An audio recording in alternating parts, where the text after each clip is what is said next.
Good evening, everyone. Welcome to the channel. Before I begin, here are my disclaimers. Today I am going to give you an update about INNOSCIENCE Suzhou Technology Holding Co. Limited annual report. INNOSCIENCE Suzhou Technology Holding Co. Limited offers a range of gallium nitride GaN power semiconductor products that cater to various industries. These products include GaN wafers, discrete chips, integrated circuits, and modules. The company's product offerings are diverse and can be categorized into several key areas. For consumer electronics, INNOSCIENCE provides GaN-based solutions for applications such as smartphones, laptops, and televisions.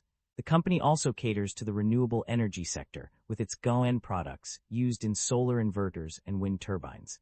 In addition to these sectors, INNOSCIENCE's products are also used in industrial and automotive electronics. This includes applications such as motor drives, power supplies, and electric vehicle charging systems. Furthermore, the company's GaN solutions are also utilized in data centers for high-power computing and storage needs.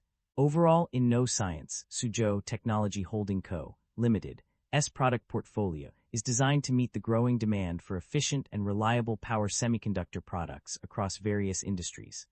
INNOSCIENCE Suzhou Technology Holding Co. Ltd. Market capitalization of $50 billion is significantly larger than the average industry peer of roughly $2 billion. This shows that INNOSCIENCE Suzhou Technology Holding Co. Ltd. holds a significant advantage in their industry. INNOSCIENCE Suzhou Technology Holding Co. Ltd. trades at a higher price-to-book ratio of 15.76 times relative within the industry. While the stock does not screen as absolutely cheap, mixed valuation signals relative to industry peers prevent a definitive conclusion. With the broader industry trading at lower valuation levels, this may reflect transitional pricing dynamics rather than clear mispricing, warranting further analysis of earnings quality, growth sustainability, and balance sheet strength. The company maintains a moderate leverage profile, with liabilities making up 46% of total assets, suggesting a balanced approach between risk management and capital efficiency. Average liabilities have declined over the past 5 years, indicating improving balance sheet discipline and reduced financial risk. The share count has remained broadly unchanged, indicating no significant dilution or buyback activity over the past 5 years. The income statement shows that the company have been growing its revenue annually, but the operating income have not been increasing. This shows that the business is under pressure with rising cost. The primary drivers of revenue growth for a company are multifaceted. Expansion into AI data centers has been a significant contributor to revenue growth, with a year-on-year increase of 50.2%. The increased deliveries of automotive-grade GaN chips in new energy vehicles have also played a crucial role, with a 105% year-on-year increase. Additionally, the growing applications in autonomous driving and LiDAR have contributed to a 31.21% year-on-year increase.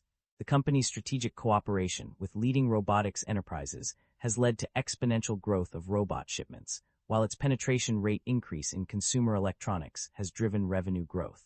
The market share leadership in GaN solutions and diversified emerging business ends have also been significant contributors. Furthermore, the explosive growth of the global energy storage industry and the adoption of GaN solutions in data centers have contributed to revenue growth. On the other hand, the primary drivers of revenue decline are fewer in number. A decrease in sales of GaN modules by 143% has been a major contributor to revenue decline. Additionally, overseas revenue decreased by 6.3%, while part of wafer orders being converted into discrete device and IC orders have also contributed to revenue decline from GaN wafers. Overall, the company's revenue growth is driven by its expansion into new markets, strategic partnerships, and increasing demand for its products. However, it faces challenges in maintaining revenue growth due to a decrease in sales of certain products and a decline in overseas revenue. The net income of the company underwent a significant change between 2024 and 2025. Initially, it was reported that the net income had increased by 56.6% to Rm 113.1 million, marking a shift from loss to profit. However, upon further review, it was found that this initial statement was incorrect. In reality, the net income actually decreased by 19.6% in 2025 compared to 2024.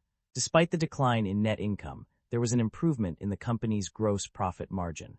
It increased significantly from -19.5% in 2024 to 7.3% in 2025. This suggests that while the overall profitability of the company decreased, its ability to generate profits from sales improved substantially. The company's financial documents reveal a mixed picture when it comes to generating positive operating cash flow. In some years, such as 2024 and 2025, the company has reported significant positive operating cash flows of RM 431,819 and RM 111,219 respectively. Additionally, page 37 indicates that the company is generating positive operating cash flow due to net proceeds from a share placement. However, other pages present a different story. For instance, page 13 shows a negative operating cash flow of RM 806.4 million, while page 20 reports a net cash used in operating activities of RM 806,431,000. Furthermore, page 21 implies that the company's operating cash flow for 2025 is also negative. In conclusion, it appears that the company's ability to generate positive operating cash flow varies from year to year and depends on specific circumstances. The company's debt level and interest expenses have undergone significant changes. On one hand, the total loans and borrowings increased by RMB 305.8 million, while on the other hand, they decreased by 35.6% from RMB 522,426 to RMB 336,102. However, a closer look at the non-current liabilities reveals that loans and borrowings actually increased by 35.6%. This inconsistency highlights the complexity of the company's financial situation. In terms of interest expenses, there is a slight increase of 3.8% in finance costs from RM 84.1 million to RM 87.3 million. However, the total interest expense saw an increase of RM 3,193,000, indicating that despite the fluctuations in individual components, the overall interest expense has risen. Management is providing a cautious yet optimistic outlook for the company. They are taking proactive steps to mitigate potential risks by monitoring and potentially hedging foreign exchange risk. This suggests that they are aware of the importance of managing external factors that could impact their financial performance. In terms of investments, management has stated that there are no plans for significant capital expenditures or asset purchases. This indicates a focus on maintaining a lean and efficient operation rather than expanding through major investments. The company also appears to be committed to developing its employees, with a system in place for training and development. This is likely intended to improve productivity and retention, as well as enhance the overall competitiveness of the organization. Finally, management has confirmed that there have been no material adverse changes to the company's financial or trading position since December 31, 2025. This suggests that the business remains stable and on track, with no major issues or concerns that need to be addressed. The company's financial policies have been scrutinized in recent reports. One notable aspect is the absence of dividend payments. According to available information, the company has not paid dividends to its shareholders. This decision may be attributed to various factors, including a focus on reinvesting profits or maintaining liquidity. In addition to dividend payments, there is no mention of share buybacks in the provided reports. This suggests that the company has chosen not to repurchase shares from the market, which could have implications for shareholder value and corporate governance. Concerns about inventory buildup and supply chain disruption. The current state of inventory levels is a cause for concern, particularly in the context of supply chain management. A closer look at the numbers reveals that raw materials inventory has seen a significant increase of 19.5%, page 29. While this may not seem alarming on its own, it is worth noting in conjunction with another key statistic. Finished products inventory has skyrocketed by an astonishing 313.4%, page 29. This sharp rise in finished goods inventory suggests that manufacturers are struggling to keep pace with demand, leading to a buildup of unsold stock. Such a situation can have far-reaching consequences for businesses and the economy as a whole.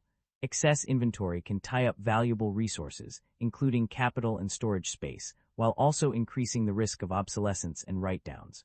The implications of these trends are clear. There is a pressing need to address the issue of inventory buildup and its potential impact on supply chain resilience.